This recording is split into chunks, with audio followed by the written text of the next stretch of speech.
15 degrees, you can see your breath. Out here in the lake effect, breaking tables like it's poetry. Where else would you rather be? Pinto Ron, Elvis in the lay poncho. The members that you need to know. 'Cause once you out here now, your family. Where else would you rather be? Where else would you rather be? Welcome into the Nickel City Crew. I am your host, Rob Crippen. Please like us on Facebook and follow us on Instagram and Twitter at Nickel City Crew. This episode, along with all of our episodes, are presented by Crippen Legacy Entertainment here on Spreaker and StreamYard. We're so glad that you're joining us for some of your Buffalo Bills and NFL content again today. And as always, these are my Bills thoughts said out loud. It's a vibe so ridiculous. Since 12 plus 83 was 6. The shout rocking like a symphony. Where else would you rather be? All right, let's get straight to it. Really excited for tonight's episode. We were talking last week about the ending of season 5 and what a blast it's been. And it really wouldn't be any fun without all of you. So as we start the show, I just wanted to, again, send out my gratitude and my appreciation for the fans. I've met so many Nickel City Crew fans on Twitter and Instagram and Facebook. And I really appreciate the outpouring because you guys are why I do what I do. And I know I can speak for my co-host the same way. It's just I started this thing 5 years ago, right before Perfection in the Park, the perfect game against the Patriots. And I just wanted to get my Bills thoughts out there. I talk to myself all the time about the Bills in my head, what I wanted to see them do and different things like that, and changes I would make and different things. And I decided to just stop being scared, get my voice out there and just, go head on and, put it out there into the ether. And just the outpouring and the fan base has just grown, to be honest. And I'm really excited for the future. I'm excited for season 6. And let's put a bow on it. Tonight, joining me, as always, my co-host, Riding Shotgun. Check him out on Instagram and Twitter at Adam Rupsick. That's RUPCZYK. Adam Dump Truck Rupsick. Holla at the crew. DT, what's good, man? I mean, I'm excited, City. man. Yeah, let's put a bow on this thing, man. I'm excited, man. Season 5. Wow, can't believe season 5 coming to an end. It feels like yesterday when we started, you brought me on a few episodes in and Perfection in the Park, and here we are. So happy to be here as always. Happy Friday, Nickel City. Rob, good to see you, man. We're out here, dude. It's Jabricka Ferguson across the whole East Coast. Jabricka Ferguson. I mean, it is nipply out here, and I know you're dealing with it down in Charlotte, and I know you guys aren't equipped to handle it. I mean, we're equipped up here, and it's still brutal. So I can only imagine what's going on down there. Stay safe out there, and but the kids seeing something they're not used to with the snow, and here we are, Friday night, putting a bow on it. Getting ready to go for another off-season, new chapter in the Buffalo Bills, and it'll be a new chapter with us at Nickel City Crew as well. So let's rock and roll, baby. Friday night vibes. Yeah, let's rock and roll. And shout out to I-86 Network, my boy Tom and Bobby over there as well. We appreciate the love from them and have an opportunity to simulcast.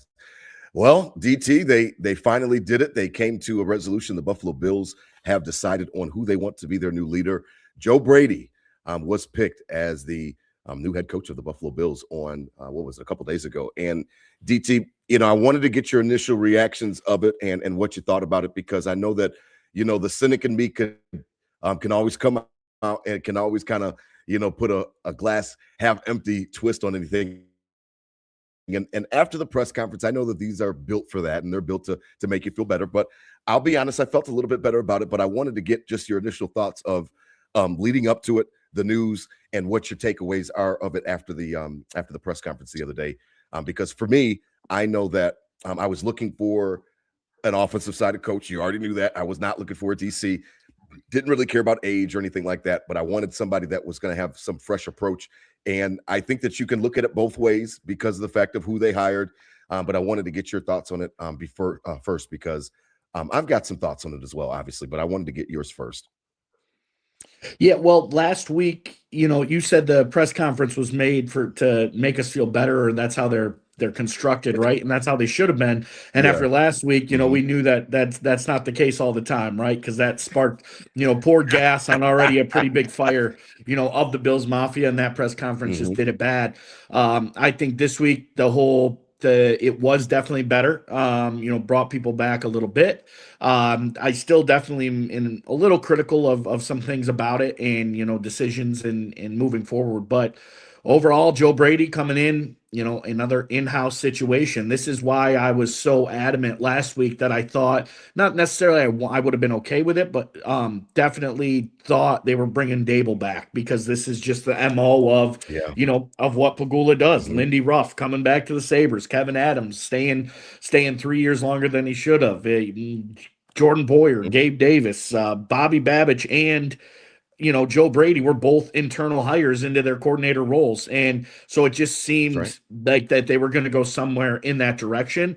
Joe Brady really wasn't even on my radar, to be honest. I thought if they were doing that type of vibe, they were going to go with somebody they knew like Dable, who had the head coaching experience, but familiar, Mhm. and bring him back into the building. So I'd Mhm. say definitely surprised at the hire.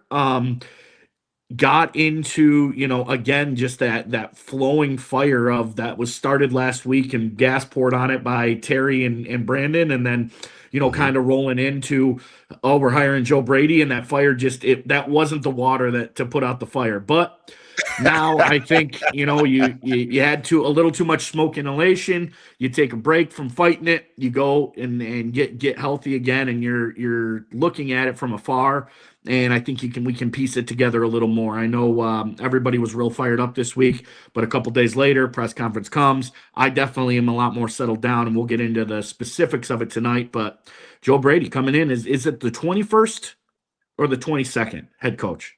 I think it's the I think it's the 21st. 22nd.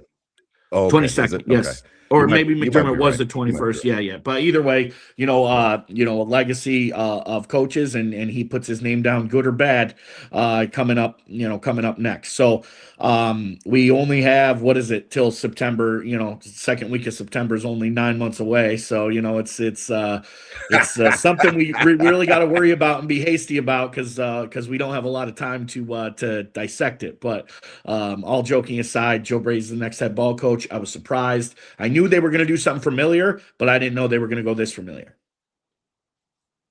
Yeah, I didn't either. It's funny that you said that he wasn't on your radar. I kind of, I forgot about him too a little bit just because of all the names that were brought up. And there was 9 coaching candidates.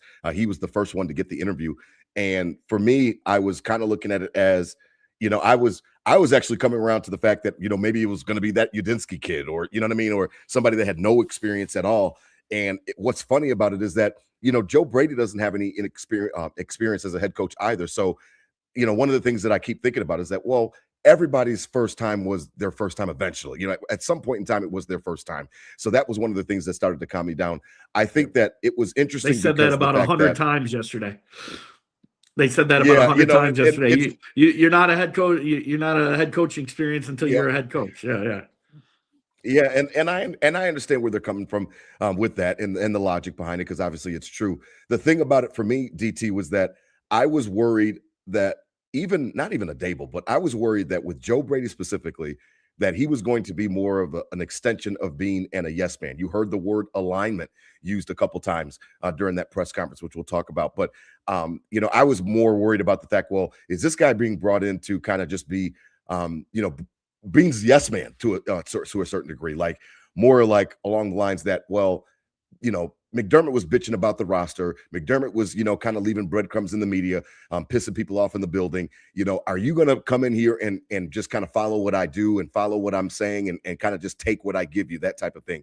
I think that it's a situation where it may not be that because you got to remember, these guys this is their job and what they do is going to be judged off of how they perform. So do you want to be in a situation where you're just going to be quiet if you don't agree with something, and Brady, to his credit, he spoke to it in the press conference and he said that, alignment doesn't mean that we always agree and different things like that. But I think that it's a situation where I'm still most worried about Bean and if he understands that the roster needs improvements. Sometimes I think that he tells us what what he thinks that we want to hear, or sometimes I think that he tells us things based off of ego. The WGR thing with the wide receivers and things like that, that's based on ego. Telling, Pagula that we've got a great roster, I think that's based on ego. He wants to show that he has value and that, well, it's not really the roster, it's the coaching staff. The biggest thing that I had a problem with the Brady hire was that, how can you tell me that you want a new voice, TT, when a guy that had his hand in the fuck ups is being promoted? And that's one of the things that it's going to be interesting to see how it plays out, because when you tell me you want a new voice, when you tell me that you're looking to go into a new direction, yes, he's different enough than McDermott. However, he was a part of these last 3 opportunities on offense, not getting it done at end of game situations in the playoffs. And they asked him about it, and he owned it. And he said that it's on me when the offense doesn't succeed in any, form or fashion. And I agree with that. But there was a lot of stuff that was said that I thought that they wanted us to hear. So I'm still waiting for, I'm a game day type of fan. I want to see what happens. The proof is in the pudding. What are you going to do out there on the field? I think that he is different enough from McDermott that we should expect different things, but that kind of worries me still. It's the Bean part, and it's the Bean aspect. As long as Bean understands that this roster needs some work, as long as he understands that this wide receiver room needs help, then I'm okay. If he still wants to really believe that this is all hunky-dory, and Keon Coleman's getting ready to take his next step, which they, already got egg on their face last year, then that's going to be a problem for me. Yeah, I think it's, I can see that theory of the yes man, right? Bring somebody in that's, super chipper and grateful, right? Like, I'm so grateful to be a head coach. Like, I will follow whatever vision, you need me to follow. And like, I will be at the meeting whenever you need me to be there. And there was kind of that bushy tail vibe to that press conference of like, it was, and I'm not saying you can't get up there and thank people or anything like that, but, it was like he just like won a Grammy or something, right? And was like up there, like, I'd like thank the Academy and the Pagulas and like it, and which is, you like to see both sides of that. So I think maybe that could have been a factor, but also the point of, Brandon Beane has to be, privy to the fact that he now has the shortest leash, right? Like, you somehow flipped the deck and made, Terry Pagula believe that you had nothing to do with any issue in the whole organization. You get promoted from it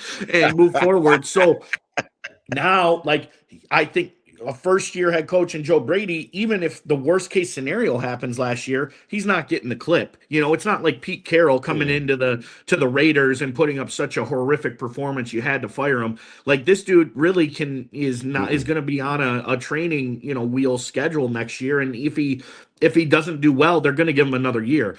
But Brandon Beane is on a short leash now. Like, you got rid of Sean. If the same shit happens again, then boom, who's next? It goes to Brandon Beane. So I think he knows that as well.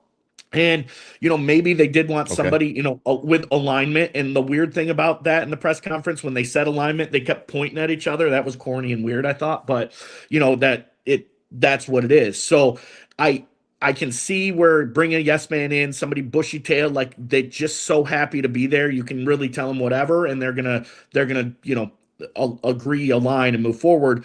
But I also think Brandon Beane knows that his ass is on the line if this doesn't work out. So that being said, he had to put somebody in there he was confident in to save his ass too. And I think out of the 9, people, it sounded very extensive. It sounded very intense. I think they were looking for that. They stuck true to that CEO type of mentality they kept talking about and seeing the vision for it. And I think that's what got him the job, right? So I can see it both ways, but I also think Beane, has kind of proven he can be a little selfish. And in this case, he's going to be looking out for himself, and he's not going to bring somebody in that, is going to be, somebody that he doesn't trust to get it done, because if it doesn't get done, the finger goes right back at him real quick. No, you're absolutely right about that, because it really is now a situation. We've named episodes like this before. Like, there's nowhere to hide for Beane, and I agree with that sentiment. I think that Pagula did not want to have to hire a new general manager and a head coach. I think that was going to be overwhelming for him, regardless of the presence of some of the guys in the building like Terrence Gray and Joe Shane, or excuse me, Brian Gain. I don't think that he wanted to do it all by himself and wanted to be in a situation where he was hiring two different big time roles for his team. So this was easiest.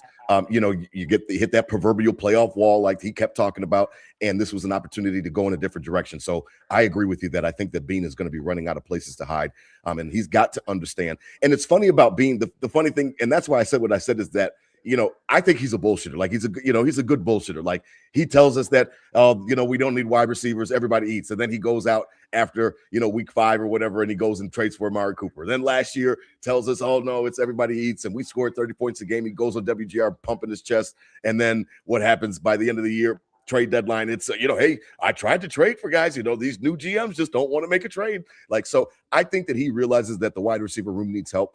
I think that he would be an idiot if he didn't have his finger on the pulse to see that Josh Allen needs more weapons that are reliable. The fact that you're throwing to Brandon Cooks down the stretch and McCole Hardman, who are not on this team, Elijah Moore is on the other team after you paid him. Like there's plenty of evidence that that Josh needs more help in respects to the wide receiver room and the pass catcher. So hopefully he gets it. Hopefully he swallows his pride. And that's regardless of what he tells us. I could give a shit what he tells us and how he wants to have that bravado and that ego. You better understand what your job is, and your job is to make sure that 17's life is as easy as possible coming into a pivotal year, because this is really the start of the back end of Josh Allen's career, the second act of his career, if you will. So it'll be important. Now, the reason that I named the episode the way that I did, DT, was because this dude, he's got the energy, and the best line of the press conference was him saying that he is the weather and that you're going to feel me every single day. And like, I liked it. You know what I mean? I like the fact that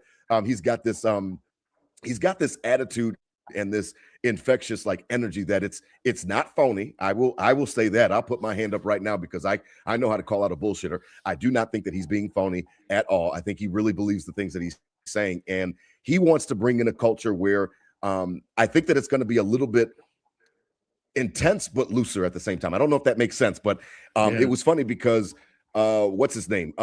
Alec Anderson kind of spoke to it. He said when he was talking yesterday, he was like, well, now we can walk around the facility and we don't have to have our asses, tight. You know what I mean? And I think that McDermott is such a stickler for, details, and he wants everything buttoned up. And I know that he got a little bit better with that towards the end of his tenure, but he was known for being a hard ass. And then you've got the Tyler Dunn piece and things like that, kind of highlighting some of those different tendencies that he has. I think that Joe Brady will bring a more relaxed atmosphere, but then still want to get results. And I think that that's a fine line that you've got to walk.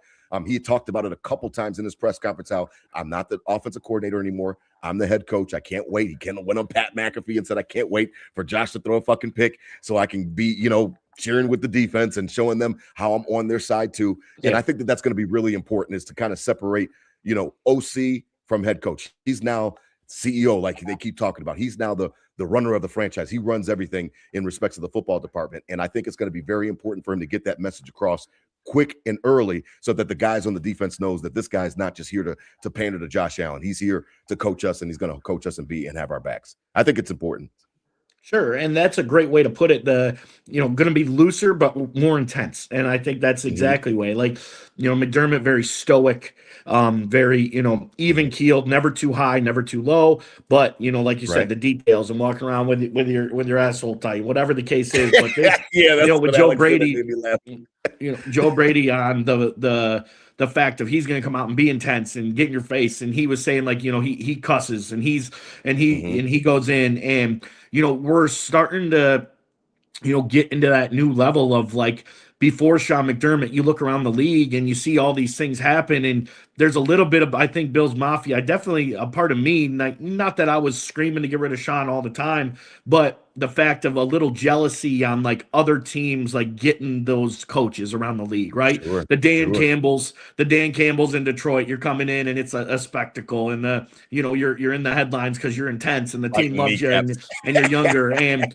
the guys like Mike McDaniel coming in, where he fell off at the end. His shit got old. But Liam Cohen last year with Jacksonville. Yeah, exactly. That type of vibe, and it was like, like that's that would be cool to have here one day, not just like this old school kind of dark, boring vibe where it's like, yes, but that also vibe directly related to what we our needed. downfalls and our Mhm. seasons, right? Like, Mhm. yes, that gets you consistency, that gets you the 12 wins, that gets you into the playoffs. But then we got to the playoffs and it was still that same, that Mhm. same Mhm. line, right? There wasn't, okay, it's just another game. It's just another game. Like, no, like it's okay to get all pumped up for somebody on your schedule, like is a rivalry. Like it's okay to, not be so stoic and this and that. And then when you get to the playoffs, I agree. yes, you need to adapt. You need to maybe have energy where you didn't have energy to get that inch, to get we talked about it for 4 years now, Mhm. Rob.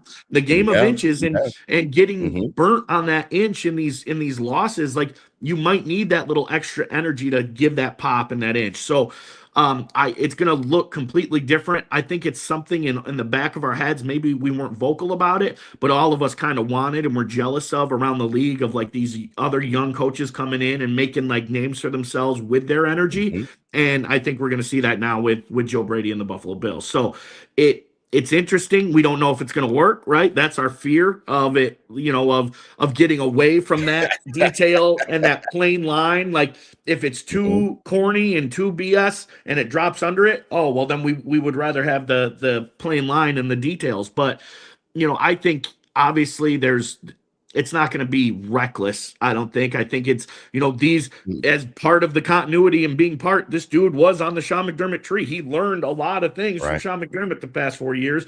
And what do you think That's he's going true. to do when he sits down at this head coaching table where he has no experience? Well, what do we do? Well, what have I learned from other head coaches in my Yeah, he's life? gonna Well, draw. Mhm. this is He's it. gonna draw So from I them. think Mhm. I think he's going to use that to settle himself down a little, but I agree. still have his own identity and mark on it. And that's why they hired him. I think at the end of the day, like because he is who he is. He isn't, and so kind of contradicting what we said about being a yes man. Maybe Joe Brady has his own identity, but he's definitely going to pull from the stoic, predecessors before him. Yeah, I mean, he talked to you. You're right about that. He had talked about how he comes from the Sean Payton coaching tree. We know how much of a prick that Sean Payton is, but Sean Payton wins. He wins football games. He's won a Super Bowl. He's been successful. He's a great offensive mind. Minus that that decision to go for it on fourth down the other day that might have cost him a chance in the Super Bowl in that blizzard. But Sean Payton knows how to win football games. He's going to pull from Sean McDermott and some of the experiences that he had with him for sure. So I agree with you on that. I do like the fact because I'm unapologetically me, and I that resonates with me. Anybody that wants to say, "Hey, this is who I am," take me or leave me. You know what I mean? Like I'm always going to be drawn to people like that. So I actually like that about Joe Brady. I liked it in his press conference. Absolutely, you were talking about how he said I cuss. You know what I mean? It's different things like that. Then he immediately goes on McAfee, starts cussing. Like you know what I mean? Like I like that about him. Like just be you. And the fact that he is himself, players can respect that. When you're inauthentic, when you are a phony, a fake, players see right through that. These are grown men, 53 of them in the locker room, plus practice squad. If you're trying to be somebody that you're not, that's how you lose the locker room. It's not from making tough decisions or cracking down on guys when they fuck up or anything like that. That's not what loses you the locker room. The losing locker room is when you pretend to be one way and then you want to be another way. When you want to be a softie and then you try to be a hard ass. That's what Mike McDaniel went through down in Miami because he couldn't control that locker room for a little while. And then you got Tyreek and Jalen going crazy, and then he's trying to hunker it down. Well, it doesn't work because we already know that you really don't give a shit about being on time to stuff. So you can't change your stripes.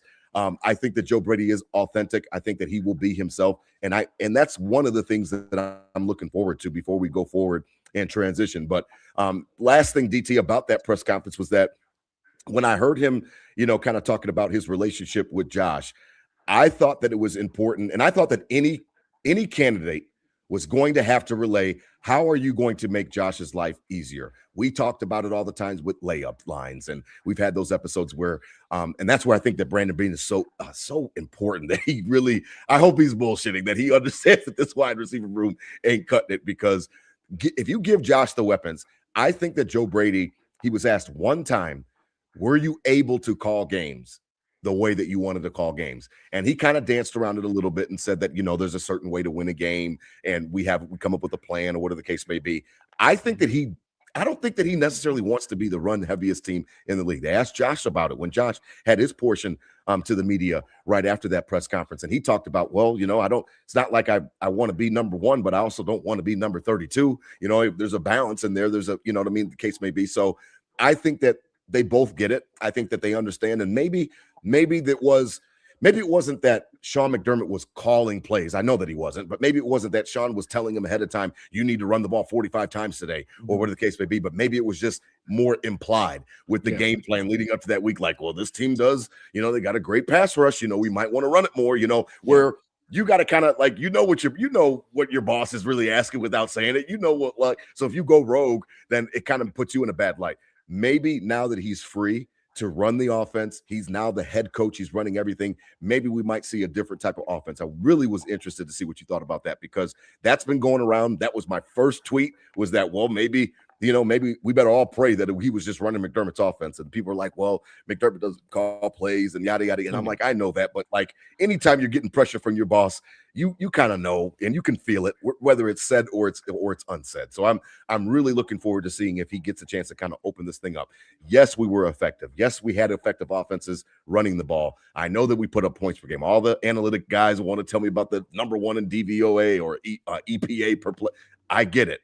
You should not be paying $250 million to a quarterback to be the most run heaviest team in the league. You can get anybody to do that. You don't need Josh Allen to be the run heaviest team in the league. I think that they're going to get away from it just a little bit. You can still sprinkle James in, but he does not have to be the entire offense. I don't think so. Yeah, you want to have wrinkles of it. You want to alleviate some pressure of 17 and have a run game to be able to go to if you need it. But the run game sets up a lot. As Josh said yesterday, the play action, your looks downfield, that's all needed by a good run game. I think it was a little different if I had to what's the word I'm looking for? If I had to conspire, the fact of like, it might not have been in the game plan of like, hey, we need you to run this many times this game. I think maybe it was more situational in-game stuff, right? And that showing Sean McDermott's true colors there of like the bend don't break and like play not to lose by a lot. And that kind of changed over the years, but there was still that tightness to him where we never got too far in either direction. And I think maybe in-game situationally, all right, we're coming into this drive. This needs to be a 12-play drive. This needs to be we need 7 minutes off the clock on this drive. Here we are. We can't stop him on D. So or whatever the case was. And Sean McDermott kind of just getting back to that tightness. And then, all right, Joe, this is what needs to happen on the next drive. And then Joe's like, well, I wanted to kind of do this, but okay, now we'll just got you. And so I think it might have been my guess would be, it'd be a little more like that, where it wasn't so much in the game plan, but in actual game time when Sean got kind of tight and like, okay, we can't fuck up and we can't, let big plays up against us and we can't, we got some injuries on defense, on the field, so let's rock today. Let's rock a 8-minute drive here. I need 14 plays here. I need, and obviously if you hear that, you're not going, play action deep on the first play, right? You're gonna lull them to sleep and try to, concede into that strategy and get points out of it. But if either way, there was some regulation on this guy. There was like Sean McDermott's the head coach, and I hope there's regulation on when Joe Brady's the head coach. I hope there's regulation on the rest of the staff from him. Like that's the point of being the head coach, where there is an answer, there is a hierarchy, and people have to answer to you. So I think there will be a little more looseness when it comes to Joe Brady there. But I also think he understands the gravity of the situation and knows he can't go, cowboy right out of the gate and just start running, all spread, all goes all the time either, right? So what we talked about earlier of him taking stuff from Sean and kind of that consistency and composure and, stoicness, but also adding his flair to it. So I definitely think there was regulation at some point, between Sean and Joe Brady. And I think maybe, that led to some of these things that Joe Brady did that kind of pissed us all off, right? Or he's like, okay, well, I got to run a 12-play drive here. So, that screenplay didn't work. So they don't think it's coming again. So we're going to run it again because to try to double, reverse psychology the defense. And then it doesn't work again. It's like, oh, shoot. But I'm only doing this because now I'm filling plays because it had to be a 7-minute drive, right? So maybe that takes a little overthinking out of it for him, right? Where he Mhm. won't have time to get into his head like that. He won't have time to double or triple check all his decisions. It's just going to be, this is what we're doing. Let's go. And then I got to move and check this defense. I got to move and check, so I think maybe a little off of him in Mhm. the fact of like he's not solely focused tunnel visioned on this. It's got to be a 12 play drive. Well, might just more off the cuff. Let's run this, and I don't have time to really get into my head and reverse And make it a psychology little bit this. more free. Yeah, we're just running it. So there was definitely regulation to him, and definitely guardrails, which I'm not upset with, by any means. But how tight were those guardrails, and what type of person different is Joe Brady going to be without him on? Yeah, no, it'll be interesting to see for sure as we transition. They hire Pete Carmichael today to be his OC. Brady has already come out and said that he's going to call plays, so expect that. Some people on Twitter were mad about the hire for OC. I'm like, I don't care who the OC is, because the head coach is going to be calling the plays, and that's really what I wanted. I wanted the head coach to walk with Josh and to have that relationship with him where we're not churning through offensive coordinators. Now, as we transition, DT, on the defensive side of the ball, he said everything that you're supposed to say. I want to be aggressive. Sure. I want them to react to us. I want them to, be fearful of playing the Buffalo Bills, not the other way around. He wants an attacking style defense. Some names out there. They're talking about, former player for us, Jim Leonard, who's out there in Denver under Peyton and under Vance Joseph, who's had a couple interviews as well with some other teams. I know that Jim Schwartz is not happy in Cleveland, that they looked him and hired Todd Monken to be a head coach, which was just laughable because, I don't know. Not that there's anything against Todd Monken, but you had all these different young guys that you could choose from. Even Udinsky was on there, and until he pulls his name out, then there's this report that they wanted the guys to take tests and all this other shit. Like, what? You're the fucking Cleveland Browns. Like, why am I taking a test to, like, come on, man. Like, it's just, like, read the room. Like, you know what I mean? You need a good coach. Like, you shouldn't be trying to make it harder to get a good coach. So it's just funny. But now Schwartz, who is familiar with the Buffalo Bills, maybe could come back if he can get out of that contract. I think that it's going to be important for him to bring in somebody that's a veteran that knows what he's doing. I don't think that it should be another first timer. I know that Jim Leonard is interesting with it when it comes to that, but I'd like to see a Raheem Morris or a Jim Schwartz, somebody that's done it before, and just let him run the reins and have the defense. That is the number one thing about the offensive coach that I'm so happy about, regardless of who it was that we will not be churning over OCs anymore, whether they were good at their job or whether they were bad at their job. You were going to be changing over an OC every 2-3 years. Now we can stop that as long as Brady is successful.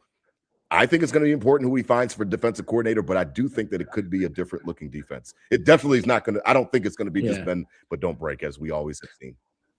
Yeah, no, I agree. And I think, we wanted change. We talk about change. Well, if we look a little closer, Mafia, Nickel City Crew, like let's look at a complete flop on this, right?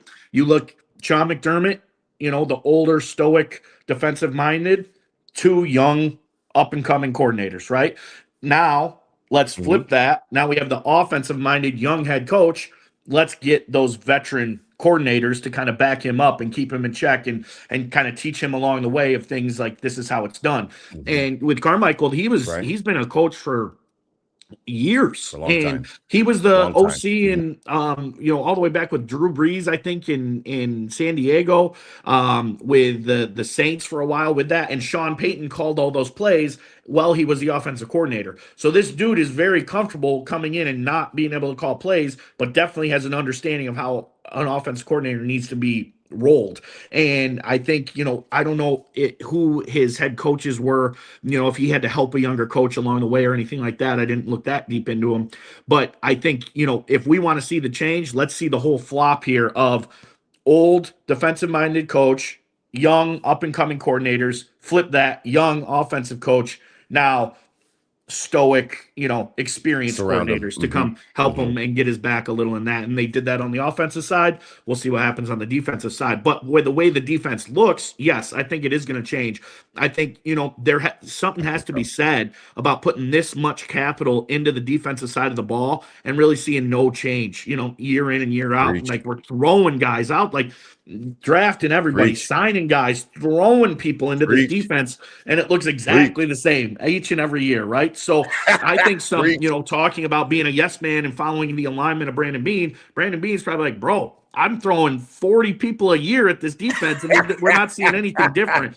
So let's change up some scheme. Let's try to get who we got on this defense a lot more impactful. And I think that, because there is young guys kind of all the way around, that if we find their potential, we could be good. But there's also guys out there that are playmakers and we have contracts for and are paid that you don't even know are out on the field, majority of the time. So I think the defense needs to look different. I think it needs to, fit into, like, we have personnel.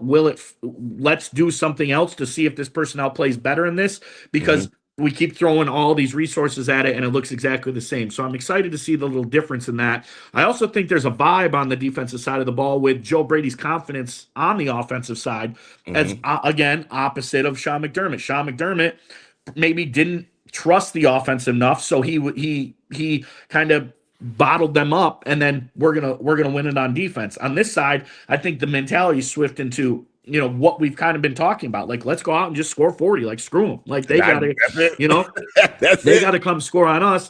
And if we are aggressive and not playing that bend don't break and 15 yards off the receiver on third down when we blitz the first and second, and then we play prevent defense and they convert third and longs twice, on a winning drive in the last game of the season. Oh man. Like, I think maybe we see more aggressive.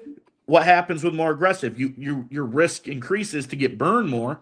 But I think that swaggerness of Joe Brady says, well, screw it. If we get burned, we're just going to go get 7 with 17. Like, fuck it. So I think we will see a different look on the defense. We will see it a lot more aggressive. Not that he doesn't care about it, but I think, let's try to be more aggressive, try different personnel, see if we can get a playmaker in here we already have.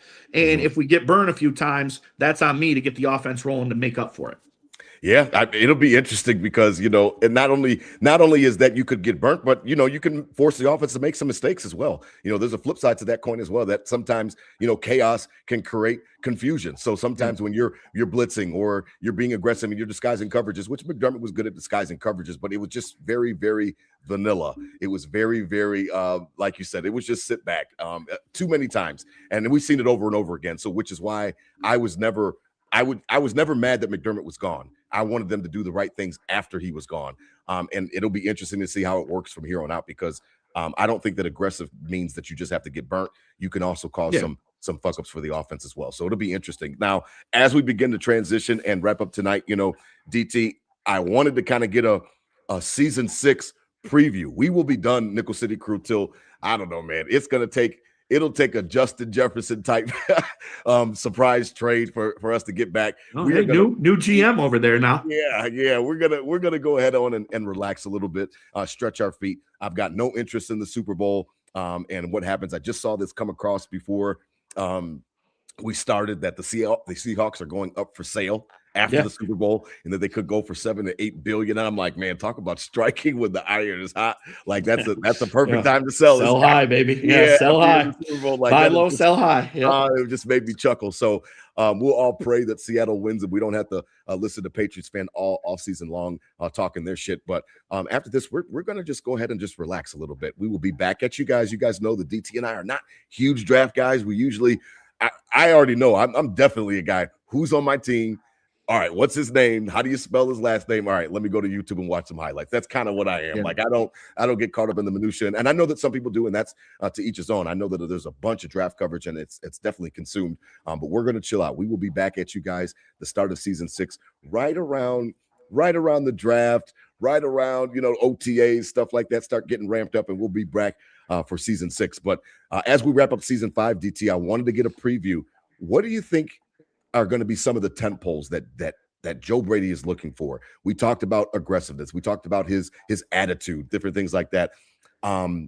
We even talked about how I'm worried about, Brandon Beane and him understanding and realizing this wide receiver room is really, really in bad shape.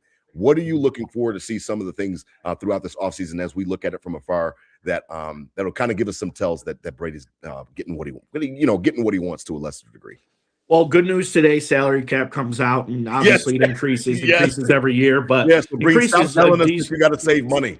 Yeah, God, I'm so sick of him telling us that shit. yeah, and a decent amount increase. So that's going to Yep. help out a lot. So I think he's going to look strictly to have that mentality of that new face, that new vibe, like almost overcompensate, because now the criticism is so heavily like we need a change. Well, then where was the change? I said it. I texted you this today. It was like it's like shitting your pants and changing your shirt. Like what did we really change? But as we broke down, a little tonight, like there is a lot more change, than to the naked eye. Like right out of the gate, yes, we know the name Joe Brady, Sure. but once we kind of broke it down there, it's going to look completely different. It's completely opposite of what Sean McDermott was. It's young, offensive. So I think he's going to really, try to put that, effort into making the change, and it's a tricky line because you don't want to overcompensate to just do it. Like, see, we're changing, but it's like way too in the other direction, and it gets wonky.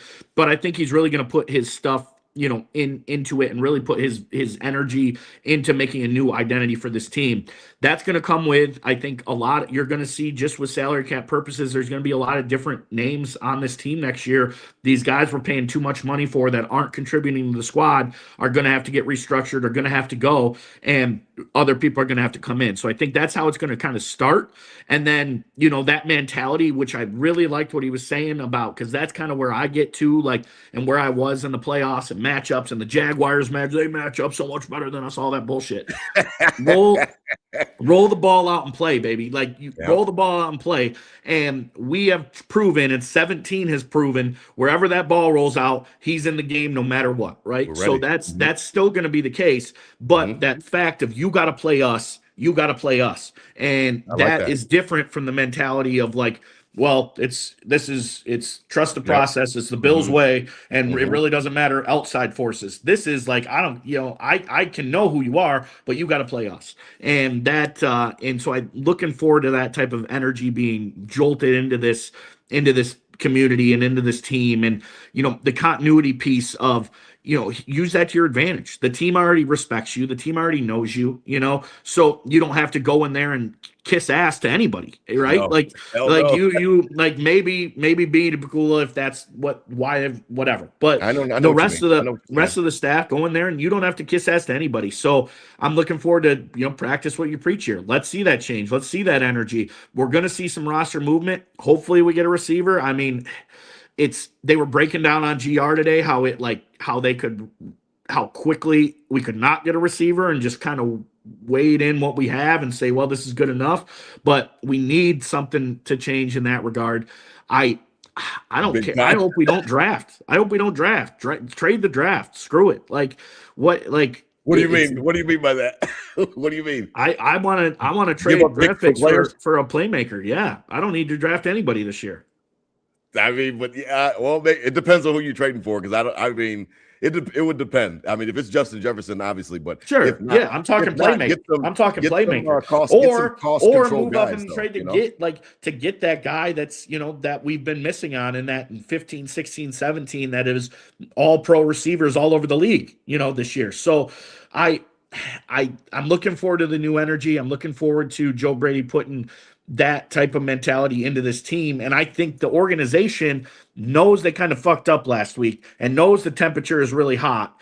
And they're going to really be trying hard to win us back in the next couple months of and building that. I got that playmaker. We got that receiver now. Yeah. And then by the time all that's said and done, we're going to forget about how pissed off we were, and we're going to get excited to roll again. And so I think they're going to really try to overcompensate this energy to reel us back in a little bit. And I'm for that. Those PSL payments are due.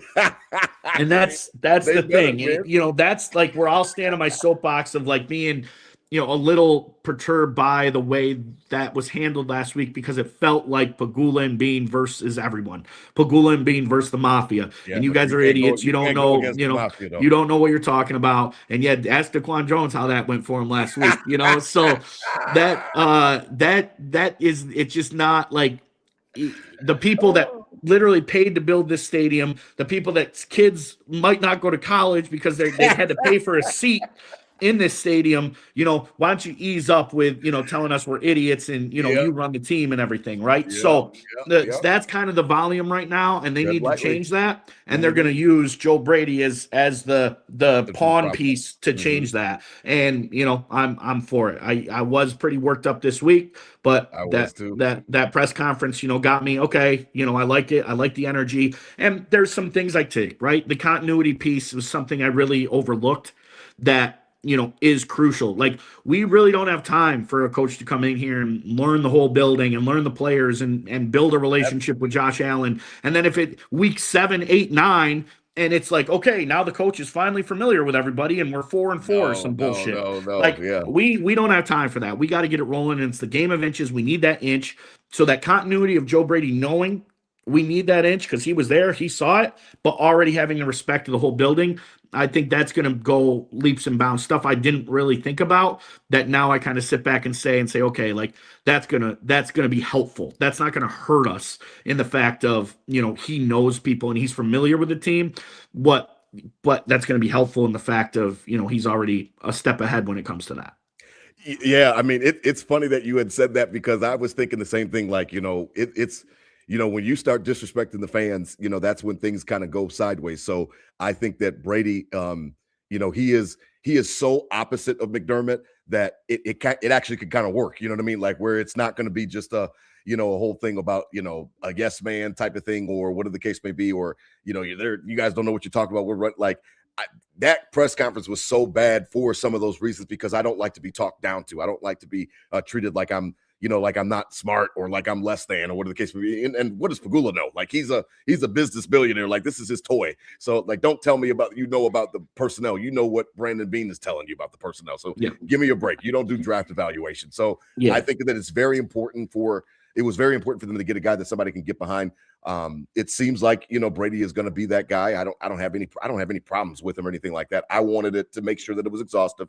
I understand why they didn't wait for Clint Kubiak and to talk with him with the Super Bowl and the way that the rules are set up. I get all of that type of stuff. You got staffs that need to be filled, and different things like that. So I understand it. I think that it was a real process. Some people were bitching that, well, they didn't interview anybody twice. Well, if you're in there for fucking 3 hours, like, you know what I mean? Like, or 4 hours, like, well, why do you need to talk to them twice? You know what I mean? Like, you go through it, you talk to all the guys, and then you get in the room and you start to think about what you want to do. So I didn't have any problem with the search. I think that it was exhaustive. I think that it was real. I don't think that Brady was the clubhouse leader or anything like that. But I do think that the continuity piece, I think that we all might have like underplayed it, because you hit it on the head. We don't even you got to acclimate this guy to Buffalo, what kind of fan base we are, all that type of stuff. Unless it was going to be Dable, all of them were going to have a learning curve. All of them were going to have to figure out what to say, what not to say. Ranch blue cheese, and I know that that's just a joke, but no, that's serious. Like, that's a great point. Yeah, like everything on down. Like, you're going to have to figure out this fan base and how we tick and how we play, because we're an educated fan base. Both Bills and Sabres, we know our shit. We know our football. We know our hockey. So you can't really bullshit us in that respect. And I think that that's what pissed a lot of people off with that press conference last week, because we all see the roster. Mm-hmm. We all know that we need help. And I'm just praying that Brandon Beane is just kind of just swept up in ego, and he's just talking shit out there, and he wants to talk shit. As long as he does the right things, then I'm fine. Because, like I said, we've given out examples of Amari Cooper and trying to trade for Jalen Waddle last year, that he realizes he could talk shit, but he realizes he knows what's going on. And I love that point you made earlier in the show about there's no really where else for him to hide. I don't care if you sit next to the owner for the games while the team is playing. Eventually, he's going to look at you, because he already fired a successful head coach that was getting us to a certain level and couldn't get us above. You can't keep telling me that you're supplying the groceries and that the chef is fucked up. Not after every meal. Not now. Yeah. I mean, maybe 1 or 2 meals you can get away with that. Like, man, that's crazy that he didn't know how to cook. Like, I don't know. I got him the freshest produce and the greatest meats, and they were all USDA. But every meal at the end of the season, it just tastes wrong, and it's just weird. So I think that you're absolutely right that he is eventually going to be on the hot seat as well, and I think that he knows that. I do think that he knows that. Yeah, and to stay on brand here, Nickel City Crew, I'm the homer, the optimist. Sometimes have been, accused of having rose-colored glasses of this organization, and I hand up on that. Like, definitely, I have been a little unreasonable at times. But my homer review of this situation is, it is a new look. We underplayed the continuity piece that is going to be crucial. we have to know that this dude is going to be learning so much. There's just going to be defaults he goes to, and the defaults he goes to are what he's going to know, what was taught to him from Sean McDermott, right? So I think there is going to be some regulation. There is going to be that detail orientation. There is going to be the, the tightness of it, but with Joe Brady's energy and different look, all the way around. So we're not losing everything, that we were like, well, Sean didn't get us over the hump, but we liked how consistent it was. I think we are still going to see some of that consistency, but there's going to be a new look to it. I mean, if you really want to dig in here, Joe Brady having a top 5 offense the last 3 years with the roster that we think is booty cheeks. That's kind of if we better get a receiver this year, or the fire's just going to keep burning more than it already is. So if he gets some better personnel, how good can Joe Brady do with a little better personnel? If he was that good with a shit roster, what can he do with a good roster? And that's obviously very Homer-esque there. No, but, that's the truth. I think we got to look at the definitely, that's something I underplayed heavily, was the continuity piece, and seeing that up at the podium yesterday, the way he's looking over at the team, the way he's addressing the players, like he's already there. He's already in it. Like they are, like these dudes after a heartbreaking loss are here in Buffalo still, sitting in this press conference on a Wednesday afternoon. Josh Allen on crutches, in this press conference on a Thursday afternoon. Like so like that really spoke to me, like just to him, that look over to the team. Okay, he's there. Like it's not coach talk, like we're going to rally together. We love each other. And that, like, it wasn't that. It was truly connected. He truly is connected. And that's something I downplayed. So looking forward to all those positive pieces. And, hopefully we add a piece. And then what can you do with a little better team? Alleviate a little off Josh. I mean, you said make Josh's life easier. That's right. Standing at that press conference and looking over at your, the lifetime quarterback of the Buffalo Bills on crutches, that can't happen, right? This dude can't be on crutches. Yes, we escaped out of it a little bit. Yes, it's not going to lead to any more, issues, hopefully. But that should be a wake-up call. Yes. Listen, I don't want to ever see that dude on crutches, right? So let's make it easier for him. I'm already connected with the team. I have proven track record with offense. Give me another piece. Let's see what we can do. Let me put a new vibe on this whole team, but it's still the same continuity, that we're not going to have to learn. So that's kind of where I'm at with it right now. No, I agree. As we wrap up tonight, I think that it's a new direction, but not fading away from what has gotten us there. So if Brady actually talked about it, he said McDermott laid this foundation, and it's funny that Brady had to be the first motherfucker that had to give McDermott any credit. Some credit, yeah. Like, I mean, it's just ironic that like nobody, Bean and Pagula, it was like for them to say anything nice about the guy. And I'm the biggest McDermott hater out here in the Mafia that I know of, and I could even like say like, well, he did a great job. And I said this year was his best year coaching the defense because of the injuries and everything that he had to deal with. So it was just ironic and funny. But yeah, we're getting a new direction, but not forgetting the past. And I think that is one of the best things, that it's kind of the best of both worlds, to be honest. I thought that they both provided that same thing.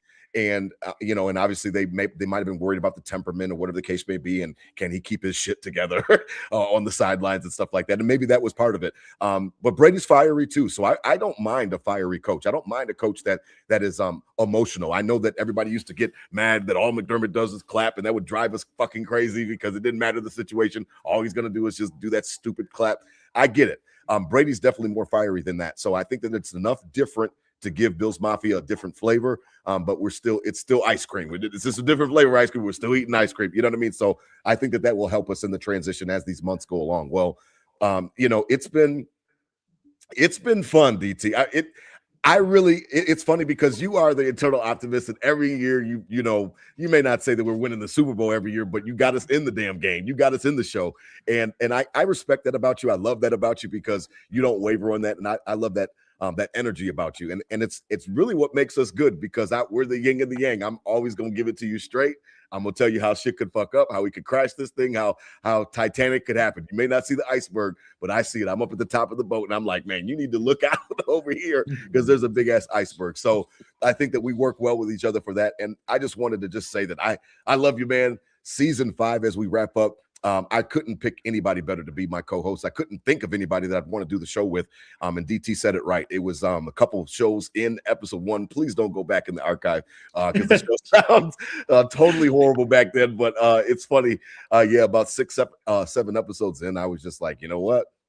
Come on. And then I asked him, come on again, and then come on again. I'm like, what the fuck am I doing? You might as well just be my co-host. If you don't have anything to do weekly, just come on and be my co-host. So I just wanted to let you know that I love you, man. You are my Bill's brother from another mother, man. I would not trade you for anything. And I am really I'm excited about the following, DT. I know that you're not plugged in on all the social medias, but boy, Nickel City Crew is gaining some traffic. We've got listeners. They reach out to me now. We're getting new listeners, it seems like every week, where somebody's hit me up on Instagram or hit me up on Facebook and saying they love the show. This was their first time listening. So just shout out to all of you guys. I can't go through the whole list, but you guys know who you are. From the OGs like Noah and Josh Kluhl to the newcomers like, my boy Zach Ransom and my boy Nick Del Novo from literal kindergarten and Paulette Brown, who hits me up all the time. We appreciate you guys listening. We really do. Again, we are going to take some time off. And we'll be back at you guys sometime around the draft. Just don't hold me to it. It'll be sometime around the draft, unless there's some crazy free agent signing. When we get Justin Jefferson, then we'll be back. When we get Justin. Yeah, it's funny. I had some Minnesota fan cussed me out. He was like, "Oh, you Bills Mafia fans get on my nerves. We're not trading." He was Minnesota. We're not trading Justin Jefferson. And the cap. I was like, I don't know. I'm like, he seemed pretty frustrated last year. Shut the fuck up. Shut the fuck up. Can you tell? Are you a dumb ass? Do you not know how the cap works in dead cap? I'm like, I don't know, JJ McCarthy. Until you get a new quarterback, I'm gonna keep circling. Oh, it was so funny to interact with this dude. He was just losing his shit. So it was funny as hell, man. DT, your last words on season 5. I've had a blast, man. The trip down here was amazing. All of it, man. You and Brett coming down there was just awesome. I've had a great season. Like I said last week, I gambled on the Ralph. I thought we were going to have a home playoff game, and I played myself on that one, but it's all good. I'm really happy that you got a chance to get there before the season ended, and you were up there for a few games, but I will be there for the christening of the home opener at that new stadium. I will not miss it for anything in the world. I'd buy my tickets now if I could on StubHub. I will not miss it, man. Yes, sir. It's not going to be that Thursday night, unfortunately, but it's going to be a good one. It's going to be a good one. I can't wait to walk up in there with you, Rob. Yeah, I love you, man. This was a great year. Season 5, I can't how fast 5 years goes, and it doesn't feel like we do much different, but like you said, when we go back to those first episodes, the difference of everything in our flow and what we do. And again, this is like we do this, it's therapeutic, it's for you and I, and then we're definitely very grateful that we have people that have joined and followed, and our day ones, and Noah and all those guys out there that have never wavered from us. Like that speaks volumes to us and our connection. And I wouldn't rather do it with anybody else either. 5 years with the trip this year, that was great. Getting closer to your family, and like now we are, we definitely are locked in. Brothers. So I appreciate that, man. And in like shit, the quickest this 5 years went, just think 5 years from now we'll be in season 10. Hopefully with a few Lombardis, hopefully with a few Super Bowl parade videos, right? And really, keep building this to, what we really didn't envision it to be anything, but now we've kind of, worked into a vision of like, this is what we do. This is Nickel City Crew. And we've been, unapologetically ourselves the whole time. And I've appreciated it. I'm looking forward to, we get better and new additions every year. So looking forward to that in the future. And I just like, that's hitting me right now. 5 years ago, now 5 years from now will be season 10. And, obviously, hopefully we got some hardware in between, and, we just keep making memories, man. So I love it. I love it, Bob. I love you, man. I love everything about it. Thanks to everybody listening, and looking forward to continuing this journey. Yeah, man. It well said. Shout out to my Twitter crew as well. I love boxing with y'all motherfuckers. Shout out to all of Lee Sean and Dale and Whittle and all those guys in those spaces. Those she, who's been on the show a couple times. Like we love you guys as well. And I appreciate, because what you guys provide for me is a chance to get my takes out there, and then we yell about them, and y'all call me names, and I take it, and I love it, and I just love the banter. So shout out to my Twitter crew as well, man. And it's funny because I couldn't stand Twitter, didn't know anything about it in the very beginning 5 years ago, wasn't even on social medias at all. And then shout out to Justice General, and shout out to the King. I mean, he told me listen, you have got to get on these social medias. That is the only way that you're going to be successful. And now Twitter is like my favorite. It's like my favorite pastime is to get on there and argue with these motherfuckers about the Bills. I absolutely love it. So listen, that is a wrap on season 5. Listen, out there, enjoy the offseason. Again, root for the Seahawks. I don't think I have to tell you that, but everybody root for the Seahawks next week. Fuck the Pats. They suck. I can't believe that they came up in our rearview mirror and now they have passed us. It makes my blood boil, my Bills' blood boil that they have already passed us in that respect. So let's bring them back down to earth. They'll get their first place schedule next year, and they get a chance to actually see what life is really like with this bullshit fourth place schedule that they played this year. And we'll go into the offseason. I do like the Joe Brady hire after I got a chance to sit and kind of just think on it. And I'm excited for the future, DT. I always told everybody, stop worrying about fear. Stop operating in fear. Just because you fire all the McDermott supporters, well, if you fire McDermott, then what happened when you get? I'm like, it doesn't have to be bad. We didn't know McDermott was going to work out. So that's kind of been my tent pole. That's kind of been something that I stick to, is that we don't know the future. So because we don't know the future, we can't say ahead of time that it's not going to work out. So maybe this guy works out, DT. Maybe he's the next great thing. Maybe who knows, man? Maybe he is. Well, at the very least, he has a nice Jordan 1 collection, and I like that about him. So yeah, I'm optimistic. Here it is. It's the Joe Brady era and maybe the Super Bowl era. Yeah, I'm down with it, man. Listen, out there, Nickel City crew, spread love out there, please. All off season as we get through this cold winter, spread love out there, not hate. Listen, these were my Bills thoughts said out loud. For the last time in season 5, hit them with a Go Bills, DT. Hit them with a Go Bills, baby. Go Bills. Go Bills. Thanks, everybody. Season 5. Go Bills. Oh, man. I love it, man. Go Bills. I love it. I love it. Oh, man.